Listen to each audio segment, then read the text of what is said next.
నేను love marriage చేసుకుని మా ఆయనతో పాటు వచ్చినప్పుడు అరసోడు బియ్యం వండరాక చాలా ఇబ్బంది పడ్డాను. ఇప్పుడు నా వంటలు మెచ్చి 12,000 మంది సబ్స్క్రైబర్లు అయినందుకు నాకు చాలా సంతోషంగా ఉంది. ఇలాగే నా వీడియోలు ఆదరిస్తారని మనసారా కోరుకుంటూ మీ సరిత ఆంజనేయులు. ఈ వీడియోలో ఎప్పుడు చేయని వాళ్ళు ఇంకా కేకు ఈజీగా తయారు చేసే విధానం చూపిస్తున్నాను చూడండి. ఒక 1/2 కప్పు చక్కెర తీసుకొని కొంచెం దాల్చిన చెక్క వేసి మీ దగ్గర ఉంటే ఇలాచీ వేసి మిక్సీకి వేసుకోండి. దీంట్లోకి ఎగ్గు వెనిలా ఎసెన్స్ లేకుండా తయారు చేస్తున్నాను. చాలా బాగుంటుంది, ఖచ్చితంగా తయారు చేసుకోండి. ఇప్పుడు దీంట్లో కొంచెం నెయ్యి నూనె వేసి ఒకే డైరెక్షన్ లో తిప్పుతూ కలపాలి. తర్వాత దీంట్లో కొంచెమన్ని పాలు వేసి ఈ మిశ్రమాన్ని జారుగా కలుపుకుందాము. ఈ విధంగా జారుగా కలిపిన తర్వాత 1 కప్పు మైదా పిండి వేసుకుందాము. కొంచెమంతా పెరుగుని ఇంకా తీసుకుందాము. పెరుగు చాలా గట్టిగా ఉండాలి, తీయగా ఉండాలి. మీ దగ్గర పెరుగు పలసగా ఉంటే ఇలా చేయండి. చాయ్ జాలిలో పెరుగు వేసి ఒక గిన్నెలో పెట్టి వదిలేయండి. దాంట్లో ఉన్న నీరు వడిసి గట్టిగా అవుతుంది. కొంచెం పాలని తీసుకుందాము. పాలు పెరుగు ఫ్రిడ్జ్ లోని కాకుండా నార్మల్ టెంపరేచర్ లో ఉన్నాయి వేసుకోండి. ఇప్పుడు కొంచెం ఎండు కొబ్బరి పొడి వేసుకుందాము. షాప్ లో నుండి తీసుకొచ్చినాయి 5 రూపీస్ ఒక ప్యాకెట్ 3 ప్యాకెట్లు వేస్తున్నాను నేను. మన మిర్చి బజ్జీలో సోడా వేస్తాం కదా, అదన్నమాట. కొంచెం వేసుకుందాము. తర్వాత ఒక ఈనో ప్యాకెట్ తీసుకొని దీంట్లోకి వెళ్ళి కొంచెం తీసి వేసుకుందాము. ఇంత వేసుకుంటే సరిపోతుంది.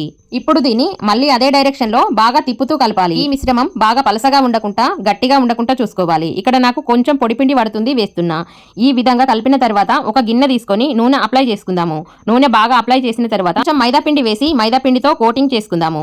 ఈ విధంగా గిన్నెకు మొత్తం అంతా మైదా పిండితో కోటింగ్ చేసిన తర్వాత మనం కలుపుకున్న మిశ్రమం ఇంకా గిన్నెలో వేసుకుందాము. గిన్నె నిండుగా పిండి వేయకుండా సగానికంటే కొంచెం ఎక్కువ వేసుకోవాలి. కొంచెం కొంచెంగా వేసుకుంటూ ఇలా ట్యాప్ చేసుకోవాలి. లోపల హెయిర్ గ్యాప్స్ ఉంటే వెళ్ళిపోతాయి. నేను ఇక్కడ నాన్ స్టిక్ కడాయిలో ఉడికిస్తున్నాను. మీరు కావాలంటే అడుగు మందంగా ఉన్న గంజులో ఉప్పు వేసి ఉడికించవచ్చు. నాన్ స్టిక్ కడాయి 1 నిమిషం పాటు హై ఫ్లేమ్ లో వేడి చేసిన తర్వాత ఈ మిశ్రమాన్ని దాంట్లో ఉంచి వేడి బయటికి రాకుండా టైట్ గా మూత పెట్టి గ్యాస్ సిమ్ లో ఉంచి ఉడికించాలి. మీరు తీసుకునే గిన్నె లోతుగా ఉండకుండా వెడల్పుగా ఉండేలా చూసుకోండి. ఎందుకంటే కేక్ ఉడకడానికి చాలా టైం తీసుకుంటుంది గిన్నె లోతుగా ఉంటే. ఇక్కడ నేను తీసుకున్న గిన్నె లోతుగా ఉండడం వల్ల నాకు గంట కంటే ఎక్కువ టైమే పట్టింది కేక్ ఉడకడానికి. ఇప్పుడు దీన్ని బర్త్డే కేక్ లాగా తయారు చేసుకోవాలంటే ఒక అరటి పండులో కొంచెం ఫుడ్ కలర్ తేనె వేసి మిక్సీకి వేసుకొని కేక్ పైన అప్లై చేసి కొబ్బరి పొడి చల్లితే సరిపోతుంది. చాలా టేస్టీగా ఉంటుంది, అందంగా కనబడుతుంది. ఇలా తయారు చేసుకోండి, చాలా బాగుంటుంది. నేను దీన్ని ఇంట్లో కని నార్మల్ గా తయారు చేస్తున్నా కాబట్టి డెకరేషన్ చేయట్లేదు. కేక్ చూడండి ఎంత బాగా ఉడికి స్పాంజీలా వచ్చిందో. ఈ వీడియో మీకు నచ్చినట్టయితే వీడియోకి లైక్ చేసి మరిన్ని వీడియోస్ కోసం మన ఛానల్ ని సబ్స్క్రైబ్ చేసుకోండి. మన ఛానల్ పేరు ఏకే సరిత కుక్స్. నేను పెట్టే ప్రతి వీడియో మీకు నోటిఫికేషన్ గా రావాలంటే గంట సింబల్ ని ప్రెస్ చేయండి. ఈ వీడియోపై మీ అభిప్రాయాన్ని ఒక చిన్న కామెంట్ చేసి నాకు తెలియజేయగలరు. నా వీడియో చూస్తున్న వాళ్ళందరికీ ధన్యవాదాలు. వీడియోని లాస్ట్ వరకు చూసిన వాళ్ళు లైక్ చేసి కొత్తగా చూస్తున్న వాళ్ళైతే సబ్స్క్రైబ్ చేసుకోండి. ఈ వీడియో మీకు ఎలా అనిపించిందో ప్లీజ్ ఒక కామెంట్ చేసి చెప్పండి.